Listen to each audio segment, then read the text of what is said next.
Chers téléspectateurs, aujourd'hui je vous accueille avec joie et plaisir sur le plateau de TV Espérance. Dieu nous donne l'occasion de nous enrichir par l'étude de sa parole et nous lui disons merci pour ce privilège. Beaucoup ne l'ont pas. Le titre que nous allons traiter aujourd'hui, Marcher sur l'eau. En ce jour, mardi, nous avons à remercier Dieu. À plus d'un titre, nous allons prier pour remercier et aussi demander. Éternel, merci pour le souffle de vie, merci pour la santé, merci pour le pain quotidien que tu as donné et merci pour ce pain que tu donneras à ceux qui n'en ont pas encore reçu. Merci pour avoir épargné de la mort plus d'un. Merci pour la consolation que tu apportes à ceux qui souffrent. Merci pour l'espoir que tu donnes à ceux qui passent par des moments difficiles. Merci d'être ce que tu es et d'être proche des hommes. Nous voulons nous rapprocher, nous, à notre tour de toi. Et voilà pourquoi nous nous apprêtons à étudier ta parole. S'il te plaît, veuille nous apporter la lumière nécessaire pour que de cette expérience d'aujourd'hui, nous puissions prendre des éléments nécessaires pour notre propre croissance en Jésus à tous égards. Bénis chacun et rends-nous forts, nous prions au nom de Jésus. Amen. Au temps dans lequel les disciples ont été avec Jésus, ils ont vu beaucoup de choses incroyables. Bien que certains puissent être comparés aux événements qui sont décrits dans Matthieu chapitre 14, versets 13 à 33, dans Marc chapitre 6, versets 30 à 52, et dans Jean 6, versets 1 à 21, Jésus a utilisé 5 pains et 2 poissons pour alimenter plus de 5000 personnes. C'était grandiose. Encore une fois, qu'est-ce qui a dû passer par l'esprit des disciples après avoir été témoins de quelque chose comme cela? Ils ont vu au départ 2 barques remplies de poissons et maintenant, avec 5 pains et 2 poissons, 5000 personnes mangées. Ah, ça devrait être pour eux vraiment excitant, exaltant, coupant leur souffle même. Nous allons lire Matthieu chapitre 14, la partie qui concerne la suite de ce grand miracle. Qu'est-ce qui s'est passé tout de suite après? Matthieu 14, versets 22 à 33. Aussitôt après, il obligea les disciples à monter dans la barque et à passer avant lui de l'autre côté pendant qu'il renverrait la foule. Quand il l'eut renvoyé, il monta sur la montagne pour prier à l'écart. Et comme le soir était venu, il était là seul. La barque déjà au milieu de la mer était battue par les flots, car le vent était contraire. À la 4e veille de la nuit, Jésus alla vers eux, marchant sur la mer. Quand les disciples le virent marcher sur la mer, ils furent troublés et dirent « C'est un fantôme !» Et dans leur frayeur, ils poussèrent des cris. Jésus leur dit aussitôt « Rassurez-vous, c'est moi, n'ayez pas peur. » Pierre lui répondit « Seigneur, si c'est toi, ordonne que j'aille vers toi sur les eaux. » Et Jésus lui dit « Viens. » Pierre sortit de la barque et marcha sur les eaux pour aller vers Jésus. Mais voyant que le vent était fort, il eut peur. Et comme il commençait à enfoncer, il s'écria « Seigneur, sauve-moi !» Aussitôt, Jésus étendit la main, le saisit et lui dit « Homme de peu de foi, pourquoi as-tu douté ?» Et ils montèrent dans la barque et le vent cessa. Ceux qui étaient dans la barque vinrent se prosterner devant Jésus et dirent « Tu es véritablement le Fils de Dieu. Quel est le message le plus important que nous pouvons extraire de cette histoire pour nous-mêmes, qui soit une aide dans notre marche avec le Seigneur? Oui, il est important de considérer des éléments qui sont nécessaires pour notre propre vie spirituelle, puisque il est question de marcher sur l'eau, de marcher vers Jésus. Nous aussi, nous sommes en marche vers.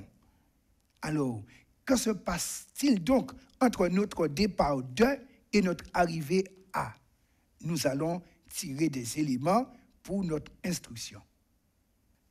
Avec l'alimentation de la multitude, ces hommes finissaient d'être témoins du pouvoir de Jésus d'une manière incroyable.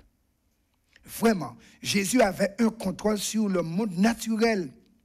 Cela a probablement excité, et c'est ce qui va aider Pierre plus tard à faire cette demande audacieuse et un peu présomptueuse que nous venons de lire. Seigneur, si c'est toi, ordonne que j'aille vers toi.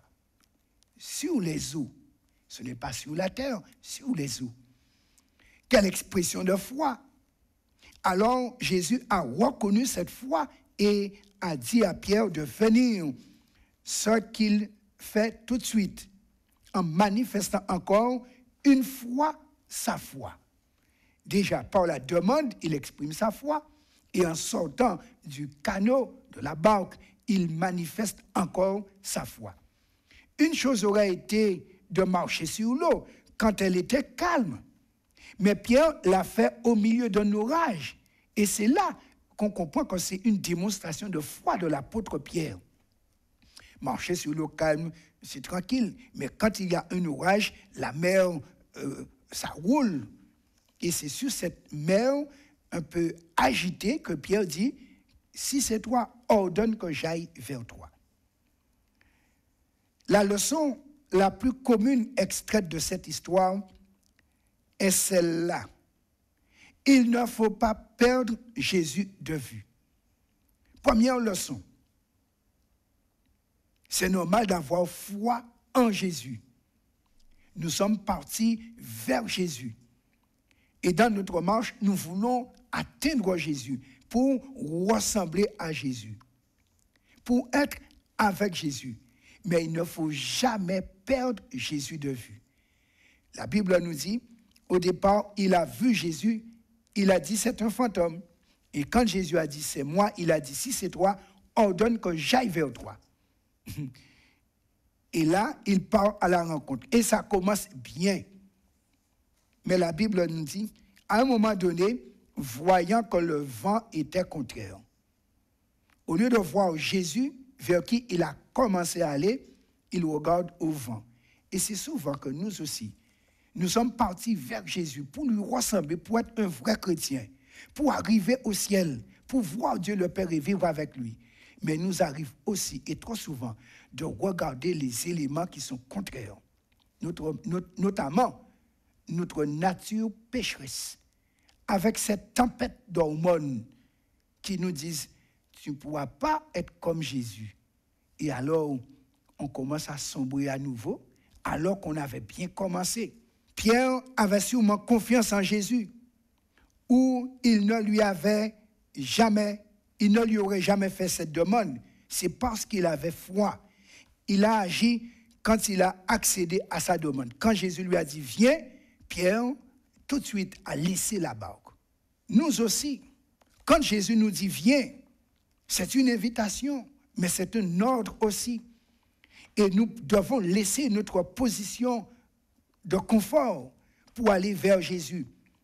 Peut-être dans une situation d'inconfort, mais Jésus souvent dérange notre confort parce qu'il veut nous rendre forts. Mais pour être fort, c'est vers Jésus et près de Jésus. Et c'est ainsi que l'apôtre Pierre, dès qu'il commence à marcher, alors il a fait du chemin, mais au milieu du chemin, il a peur. Et avec cette crainte, il commence à s'enfoncer Pourquoi? Jésus ne pourrait-il pas avoir maintenu Pierre à flot malgré sa peur? Cependant, Jésus a permis que Pierre atteignît le point dans lequel il ne pouvait pas faire autre chose que de clamer son désespoir. « Seigneur, sauve-moi !» C'est volontairement qu'il a laissé Pierre plonger. Il pouvait l'empêcher, mais il l'a laissé plonger. Pour nous laisser aussi une leçon. Nous devons manifester notre foi. Et si nous perdons la foi, nous plongerons. Jésus ne peut nous sauver sans la foi. Mais il attend aussi que nous puissions vouloir retourner à la foi pour qu'il nous fasse refaire surface. Et c'est pourquoi, quand Pierre, avant que sa bouche soit remplie d'eau, dise « Seigneur, sauve-moi », la prière la plus courte qu'on peut trouver dans la Bible. Alors, tout de suite, Jésus étend la main et Pierre refait surface.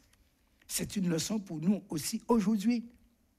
En direction du ciel, nous allons trouver les forces contraires, la nature externe, la société externe, notre nature interne, les démons externes, autant de facteurs qui vont se liguer contre nous pour ne pas arriver à Jésus, à être comme Jésus et débarquer au ciel.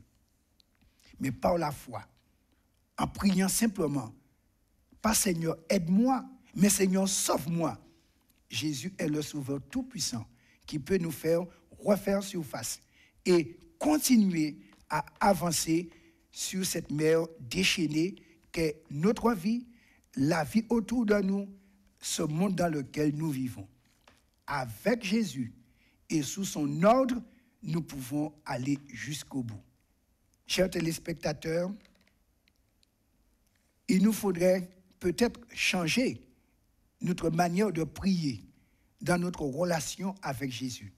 Si nous voulons aller vers Jésus, si nous voulons atteindre Jésus, atteindre à la dimension d'homme spirituel, de femme spirituelle, il nous faudrait, comme l'apôtre Pierre, face à notre nature qui nous trompe, malgré notre désir, pouvoir dire « Seigneur, sauve-moi ». Ce n'est que par cette prière sincère et profonde, prière de la foi, « Seigneur, sauve-moi », que nous pouvons être sauvés de tout ce qui est contraire à notre avancée vers Jésus.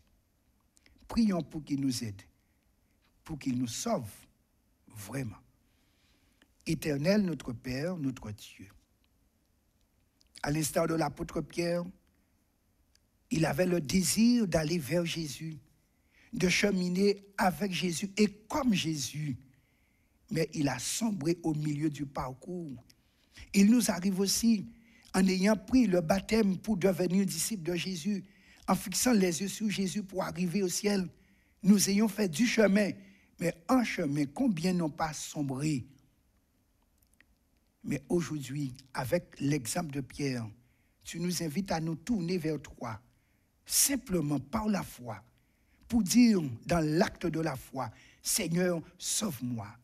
Et ton bras tout-puissant peut encore nous faire surface.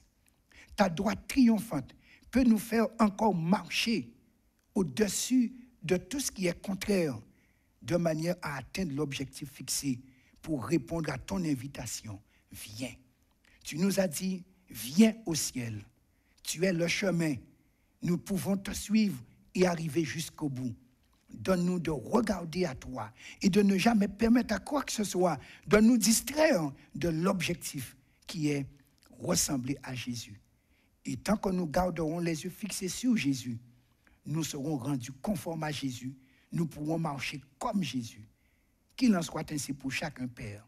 Nous t'avons prié au nom de Jésus et pour ta gloire. Amen.